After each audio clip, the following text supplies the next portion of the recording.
mezz'ora di sole rinchiusi in questa prigione. Droga migliore di te, ti dico, tuo corpo non ti bianco. Ciao a tutti, ciao ragazzi, salut tout le monde, c'est Corinne. Benvenuti su Nuovo Respiro. Aujourd'hui dans Nuovo Respiro, je suis excitée comme une puce car le 14 avril sort le nouvel album de Blanco, son deuxième album. Et vous le savez, si vous suivez la chaîne, Blanco, c'est mon chanteur préféré. Je l'aime d'amour, je suis la super fan. Donc, j'ai eu envie de vous faire une petite vidéo pour vous expliquer pourquoi j'aime ce chanteur, ce que j'aime dans ses chansons. J'ai vraiment envie de vous le faire découvrir. Allez, c'est parti, c'est tout de suite. Blanco, je vous en avais parlé dans une précédente vidéo, c'est un artiste de la scène musicale italienne, c'est un jeune artiste et selon moi, c'est le numéro uno, il est mais hyper talentueux. Ma chienne d'ailleurs approuve et vient nous faire un coucou. Ouais, nous on est fans de Blanco dans cette maison. Quand il y a Blanco, on aime bien, hein, on aime bien quand il y a Blanco, mon zouzou. Ouais, en plus ça tombe très bien, Blanco il adore les chiens. Il a cartonné en 2021 avec son album Blue Celeste. Il a gagné le Festival de San Remo en 2022 avec la chanson Brividi, qu'il interprétait avec Mahmoud. Et il bat tous les records. Il a déjà 54 disques de platine et 2 disques d'or. Riccardo Fabriconi, de son nom de scène Blanco, est vraiment tout jeune. Il vient d'avoir 20 ans le 10 février. Et déjà, il est hyper célèbre. Moi, c'est vraiment l'artiste que j'écoute en boucle, à la maison, dans la voiture, quand je me prépare le matin. Mon mari, il en a. Et voilà, et je me suis dit vraiment, faut que je leur explique. Voilà les 6 raisons pour lesquelles j'aime Blanco. Numéro uno, bien évidemment, je l'aime pour ses chansons. C'est un véritable artiste et sa collaboration avec Michelangelo, qui est aussi producteur, compositeur et musicien, fait vraiment des merveilles. Ces deux-là se sont bien trouvés, ils travaillent ensemble depuis quelques années à présent. Et d'ailleurs, Blanco le cite à chaque début de chanson quand vous entendez Blanquito baby, Michelangelo, mettimi le ali. Blanquito, c'est le surnom de Blanco. Michelangelo, vous savez qui c'est. Mettimi le ali, donne-moi des ailes. Quels que soient vos goûts musicaux, quel que soit votre âge, vous devriez trouver une chanson de Blanco qui va vous plaire car les influences sont vraiment très nombreuses. Rock, pop, rap. Ceux qui connaissent ces classiques italiens, ils retrouveront les influences d'un Adriano Celentano, d'un Lucio Dalla, d'un Gino Paoli, d'un Modugno. Mais il y a aussi des influences plus rock, plus hard rock, comme Queen, comme Motley Crue par exemple. C'est aussi pour ça que j'aime Blanco. Moi, je suis fan de Vasco Rossi, donc c'est quand même très rock. Si vous ne le connaissez pas, je vous invite à le découvrir. Je vous mettrai en barre d'infos ma chanson préférée de Vasco Rossi dans le style rock. Vous l'écouterez, vous me direz ce que vous en pensez dans les commentaires. Moi, ça me fait vraiment penser à certaines chansons de téléphone. Je serais curieuse d'avoir votre avis. Les Italiens définissent Blanco genreless, désolé pour l'accent. C'est-à-dire qu'il n'appartient à aucun style musical précis. C'est justement pour ça qu'il plaît aux jeunes et aux plus vieux. Il plaît vraiment à un large spectre de public. Numéro 2, j'aime Blanco pour son naturel. Avant d'être Blanco, c'est d'abord Riccardo que moi je perçois. C'est un jeune homme tout simple, il habite un village de 3000 habitants, Cavalgese della Riviera, in Lombardia, c'est pas très loin de Brescia. Il retrouve là-bas régulièrement sa famille, ses amis, il a 4 amis d'enfance qu'il côtoie toujours. Il reste très simple, très proche de ses origines. Quand il était petit, il n'aimait pas beaucoup Cavalgese della Riviera parce que pour lui c'était un petit peu perdu, il y avait rien à faire. Maintenant qu'il est connu, il apprécie d'y retourner parce qu'il apprécie la tranquillité, il peut faire là-bas ce qu'il veut. Il a commencé une carrière de footballeur, il joue au football depuis tout petit, mais il a préféré arrêter pour se consacrer intégralement à la musique. La musique a changé sa vie, mais le succès ne l'a pas changé, il est resté le même. D'ailleurs, les habitants du village en témoignent. Ils le connaissent depuis tout petit et ils disent qu'il est vraiment le même. Numéro 3, j'aime Blanco pour sa liberté. À une époque où les chanteurs mettent en fiction leur vie sur les réseaux, Blanco, il n'est pas du tout comme ça, il est resté libre, il est resté lui-même, il est très acqua e sapone, c'est-à-dire il est très nature, il est très brut. C'est un garçon sans artifice, il se pose pas de questions, dans la vie réelle chez lui, il se balade en caleçon ou en slip, dans ses clips, c'est pareil.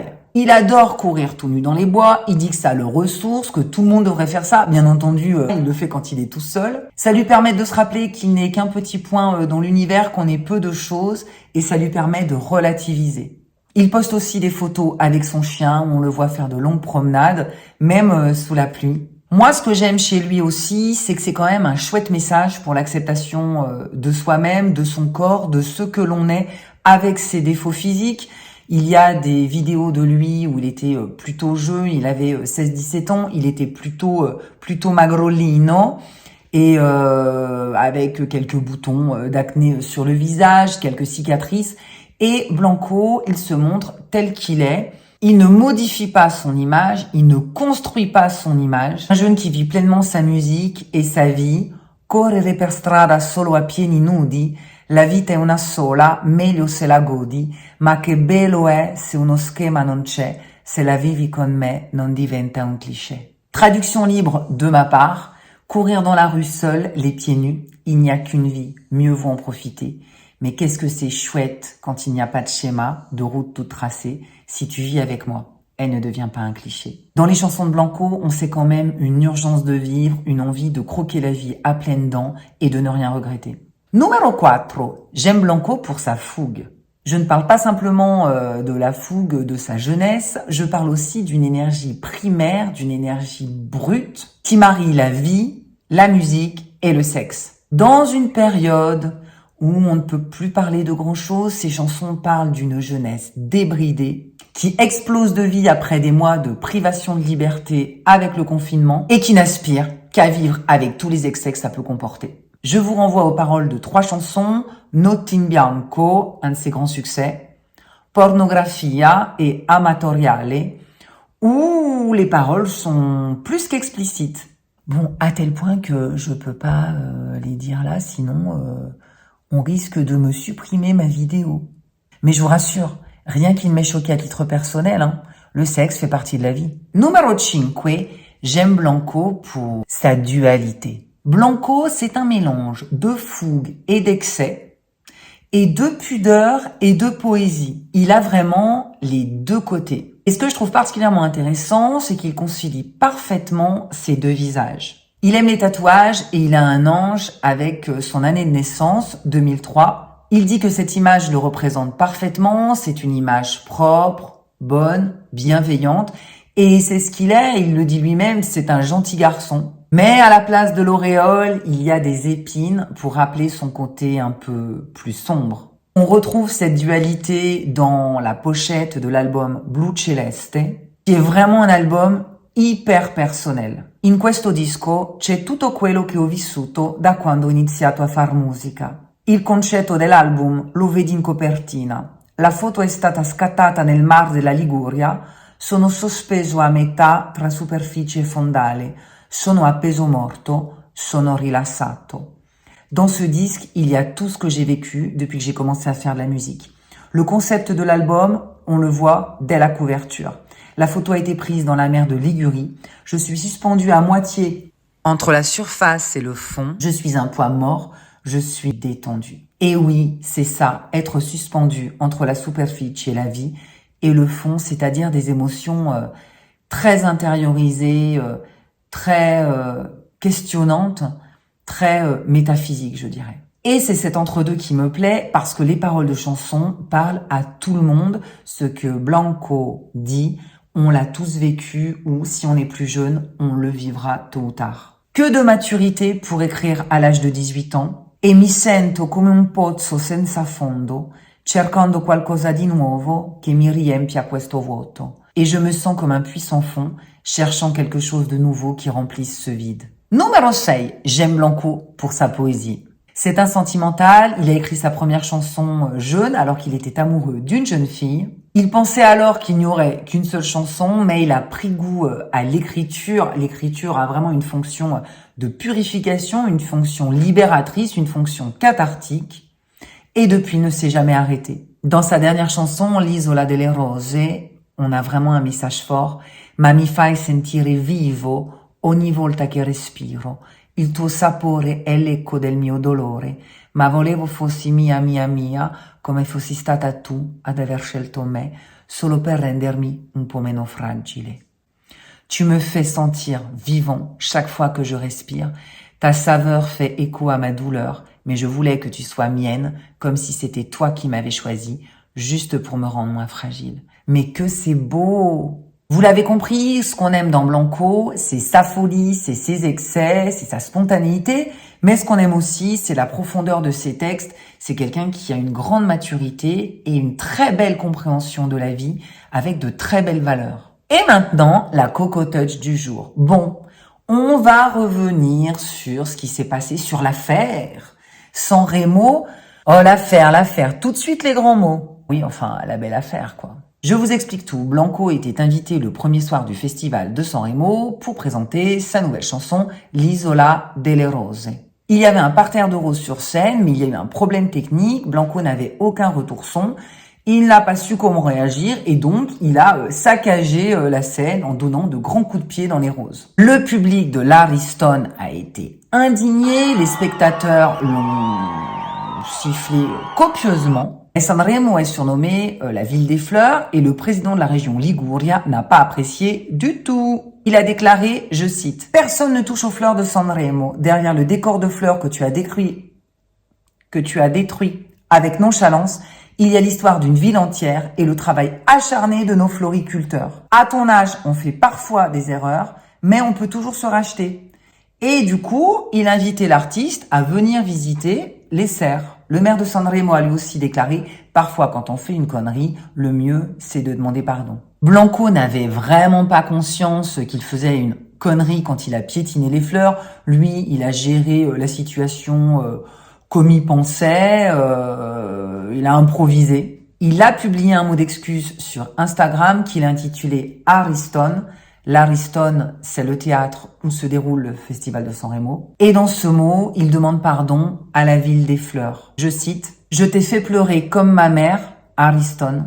Tu m'as vu fragile comme un bébé. Et là, exactement où tu m'as appris à courir, je suis tombée. » Donc, clairement, on voit qu'il regrette d'avoir peiné les gens, de les avoir choqués. Sa mère aussi a été très ennuyée de toutes les proportions qu'ont pris cette affaire. Il conclut en disant « Au final, je suis moi-même, je t'aime Ariston de toute ma folie. » Et oui, quoi qu'il arrive, Blanco, il est lui-même un jeune de 20 ans.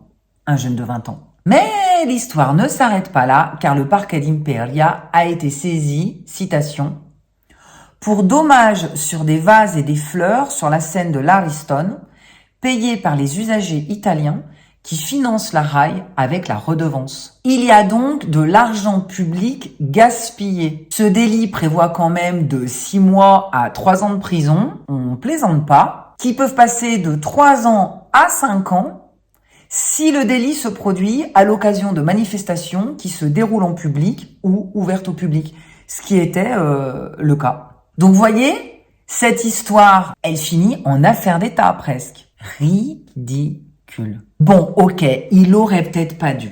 Ok, pas de problème. Mais pour sa défense, qu'est-ce que vous auriez fait à sa place? Il est en direct, il y a des millions de téléspectateurs qui sont en train de regarder le programme, ça se passe pas comme prévu, qu'est-ce que je fais? J'arrête l'orchestre, j'arrête tout, c'est un programme hyper cadré, hyper organisé.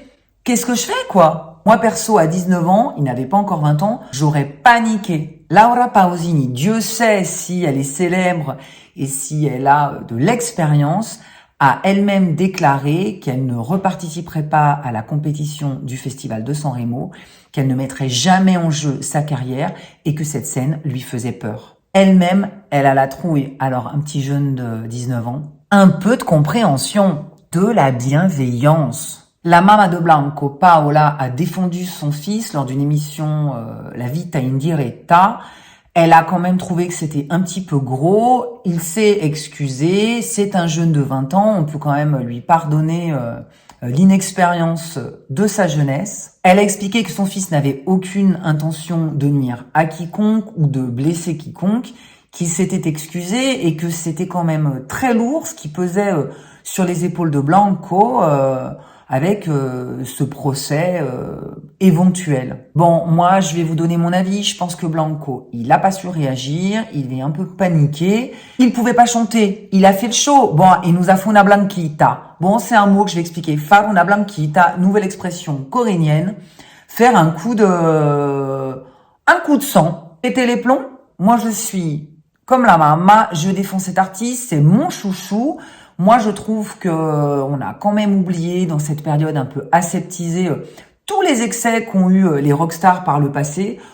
Si on regarde les ondes de la France, combien de sièges, de fauteuils ont été détruits à l'Olympia, et on parle des années 60, donc c'est vraiment très très loin. Voilà. Je vous ai tout expliqué. Moi, j'attends avec impatience la sortie du deuxième album que j'ai commandé, dédicacé en version CD. J'espère que vous avez apprécié la vidéo. Je vous invite à la liker, à la partager, à la commenter. Dites-moi si je vous ai donné envie de découvrir cet artiste. Franchement, foi de Corinne, vous n'allez pas le regretter. Allez, je vous dis à vendredi pour un nouveau respiro. Ciao, ciao!